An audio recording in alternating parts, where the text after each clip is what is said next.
go live with a green screen so I could have the freebie up and walk through it.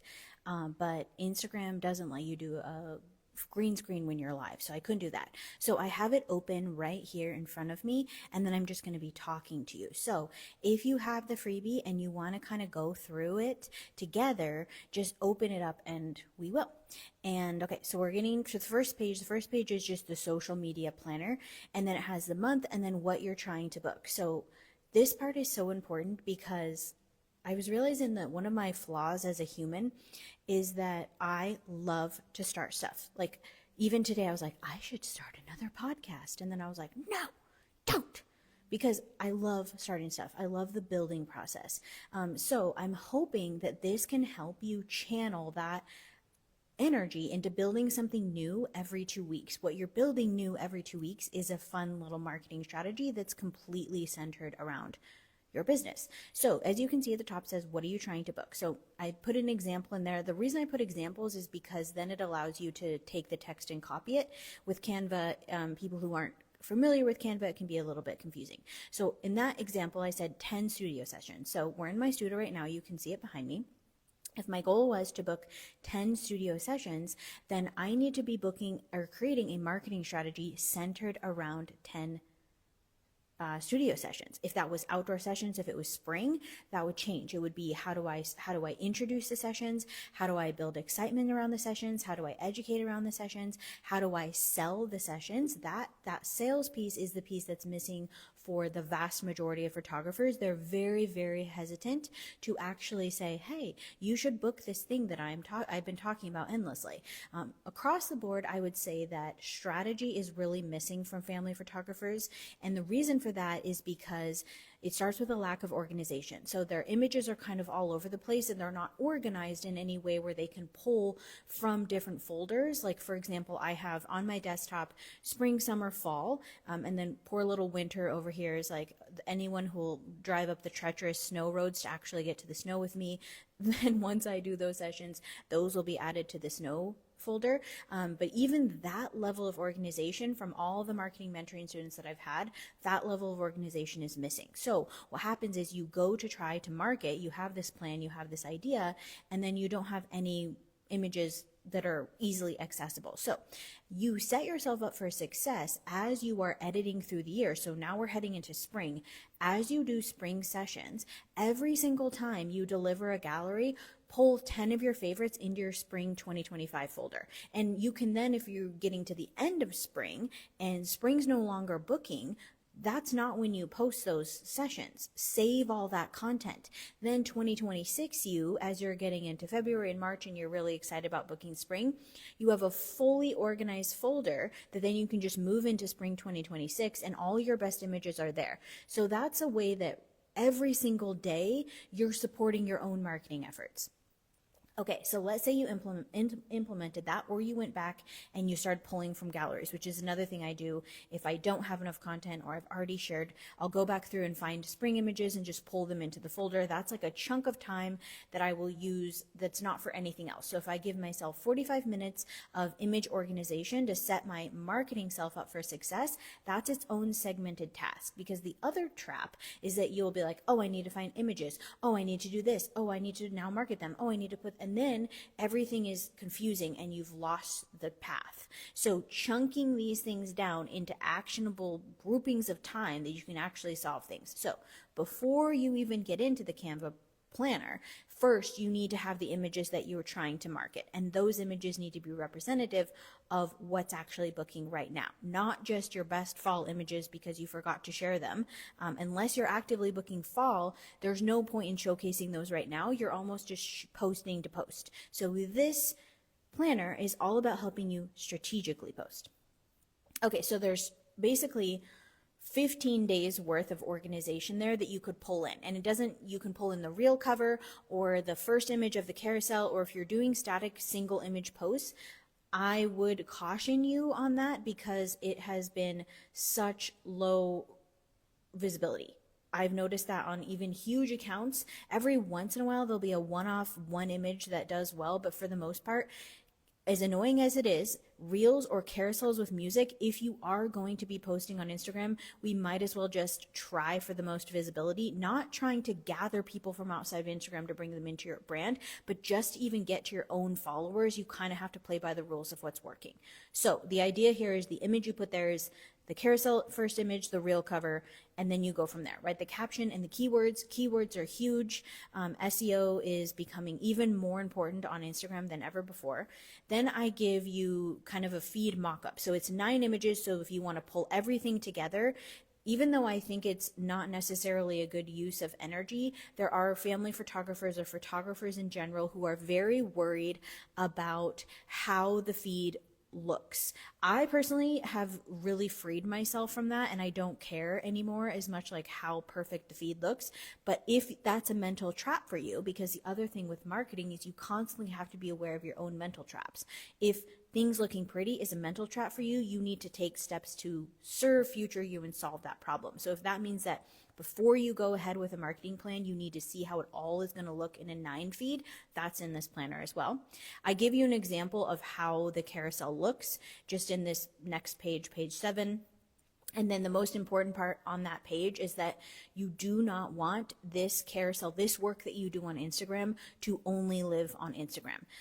You want it to live on your blog, and you want it to live in Pinterest, if nowhere else, those places. And there's a Pinterest class starting April 8th. If you want to join, it's just $100, and I'm going to be in there coaching live. So if you want to join and get Pinterest going, that is an example of something where you've created in Canva, you've pulled into Instagram, it's now on your blog, and now it's pinned. That's such a better strategy than just posting on Instagram and then leaving it. The main reason is both your blog and Pinterest have a much longer shelf life than Instagram. Okay, so then the next few slides here are just that carousel feed, and if you want to make duplicates or copy, then you can arrange that however you feel comfortable. The next page, page 17 we're on now, is a blogging planner, so it can kind of help you to blog out whatever it is you're trying to book. And I've had a lot of success. If you go on my blog, I'm always like, obviously please don't like copy everything that I've said, but the general idea of my posts. So the latest blog post I did was literally events for new moms in Seattle, and then in that post is my newborn session that I'm showcasing. So it's really tapping into this idea that Google really likes question and answers. That's just where their updates are going.